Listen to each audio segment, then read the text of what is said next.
नमस्कार दोस्तों, मैं अमन स्वागत करता हूं आपके अपने YouTube चैनल एजुकेशन अप पे। या बिहार शिक्षक भर्ती के NCERT based question answer series के सामाजिक विज्ञान और संविधान का दूसरा वीडियो है, और जो कि कक्षा 7 के सामाजिक विज्ञान संविधान पर आधारित है। इनमें हम देखेंगे समानता, स्वास्थ्य में सरकार की भूमिका, राज्य शासन कैसे काम करता है, औरतों ने बदली दुनिया, संचार माध्यमों को समझना और बाजार में एक कमीज जो अध्याय से संबंधित प्रश्न उत्तर को। अगर अभी भी आपने चैनल को सब्सक्राइब नहीं किया तो चैनल को सब्सक्राइब अवश्य कर लें, तथा इस पीडीएफ को प्राप्त करने के लिए आप हमारे टेलीग्राम से जुड़ सकते हैं, जिसका लिंक वीडियो के डिस्क्रिप्शन में दिया हुआ है। तो चलिए शुरू करते हैं।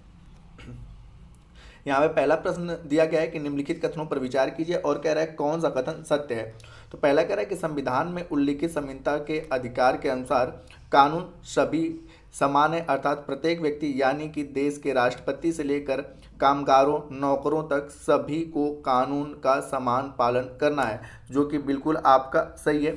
दूसरा कह रहा है किसी भी व्यक्ति के साथ उसके धर्म, जाति, वंश, जन्म स्थान और लिंग के आधार पर विभेद नहीं किया जा सकता है। तो ये भी स्टेटमेंट आपका सही है। तो इस प्रकार से सही ऑप्शन होता है सी वाला, कि पहला और दूसरा दोनों के दोनों सही है।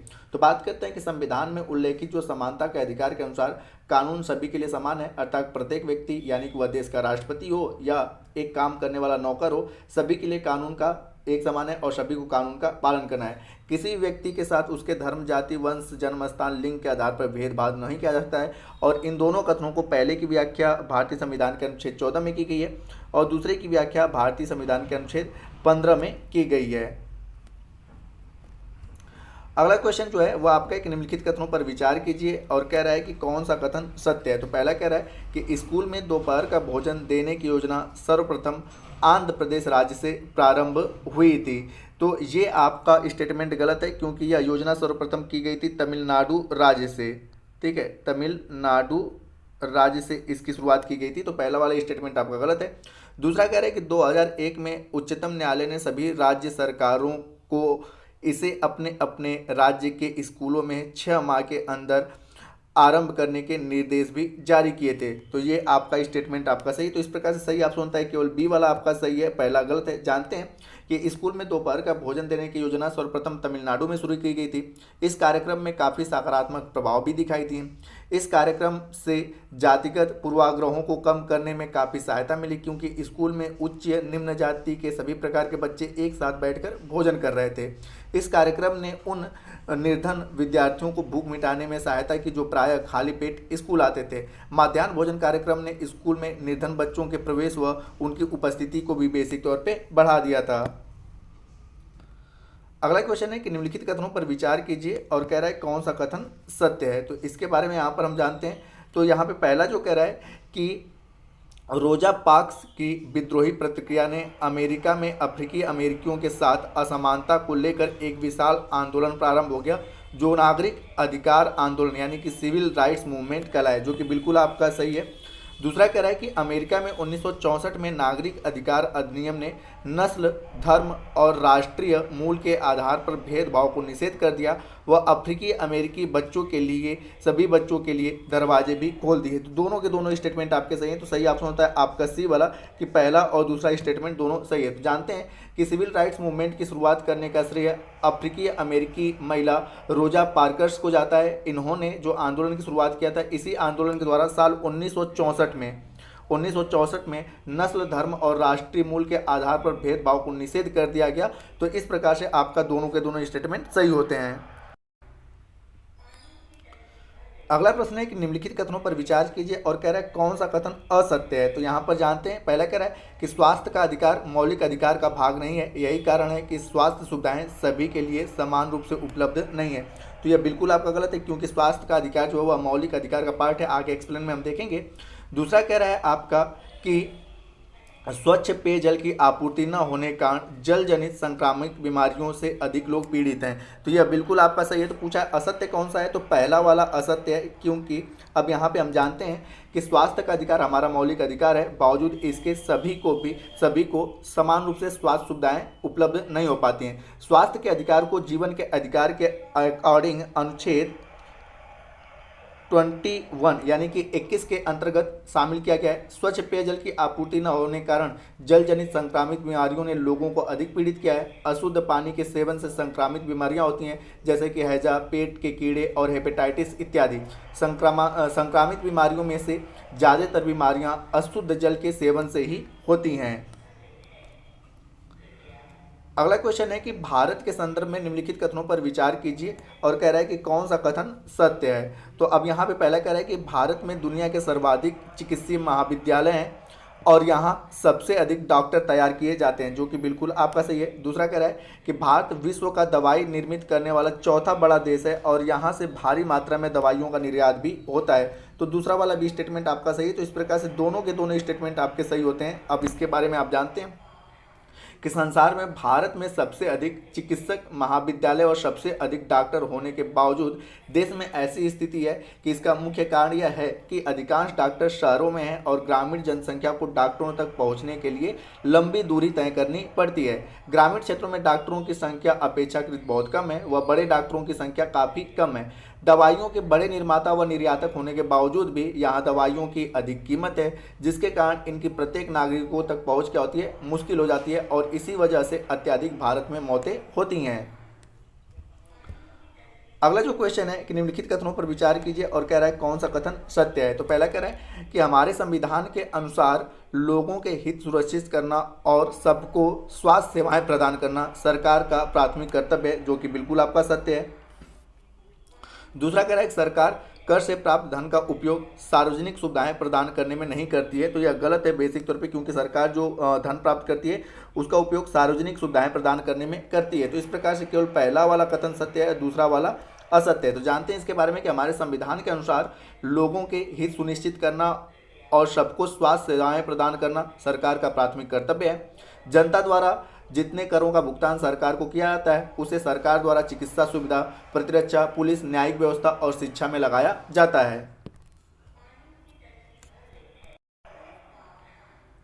अगला कह रहा है कि निम्नलिखित कथनों पर विचार कीजिए, और कह रहा है कौन सा कथन असत्य है। तो पहला कह रहा है कि राज्यों में विधायक जनता का प्रतिनिधित्व करते हैं, जो कि बिल्कुल आपका सत्य है।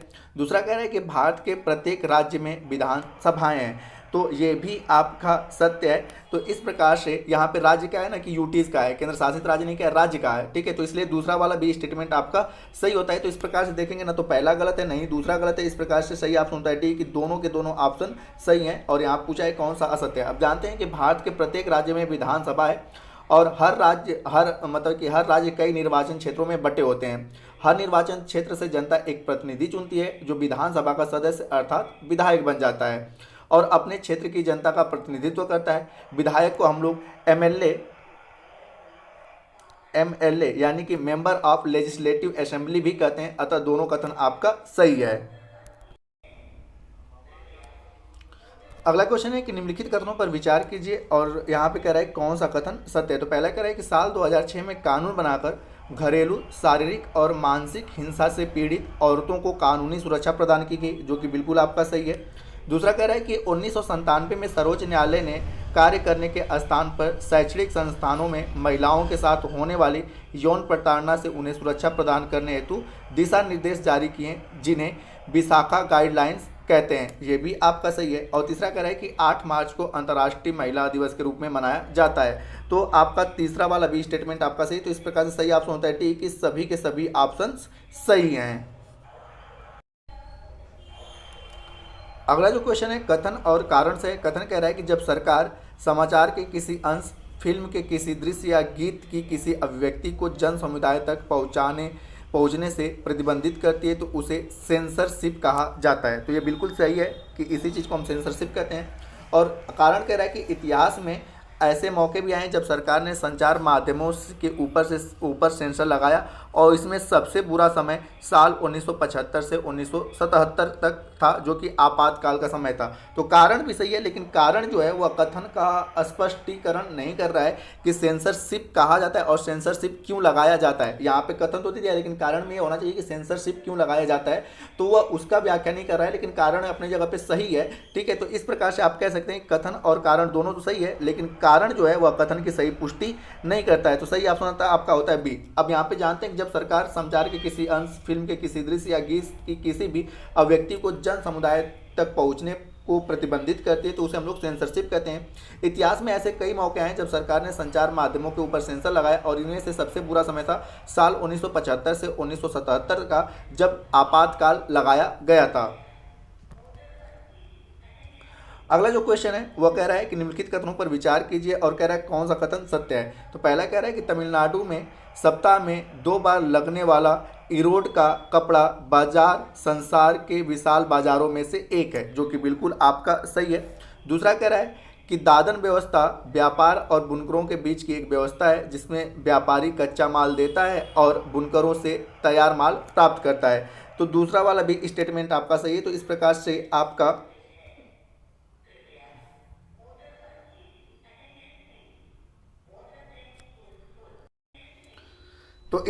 आपका सही ऑप्शन होता है सी वाला, कि पहला और दूसरा दोनों के दोनों स्टेटमेंट सही हैं। अब इसके बारे में जानते हैं कि तमिलनाडु में सप्ताह में 2 बार लगने वाला इरोड का कपड़ा बाजार संसार का सबसे विशाल बाजारों में से एक है।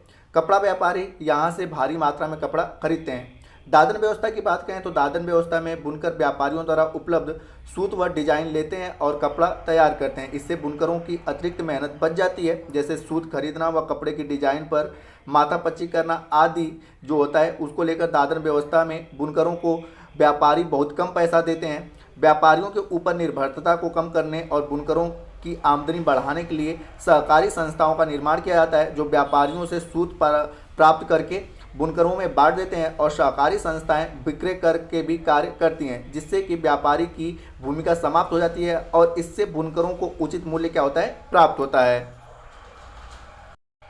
तो दोस्तों ये था कक्षा 7 के संविधान पर आधारित प्रश्न उत्तर। उम्मीद करता हूं कि आपको यह वीडियो पसंद आया होगा। वीडियो पसंद आए तो वीडियो को लाइक करें, कमेंट करें तथा अपने दोस्तों के साथ शेयर करें और चैनल पर नए हैं तो चैनल को सब्सक्राइब अवश्य करें तथा इस पीडीएफ को प्राप्त करने के लिए आप हमारे टेलीग्राम से जुड़ सकते हैं, जिसका लिंक वीडियो के डिस्क्रिप्शन में दिया हुआ है। तो वीडियो के अंत तक बने रहने के लिए धन्यवाद। मिलते हैं जल्दी नेक्स्ट वीडियो में।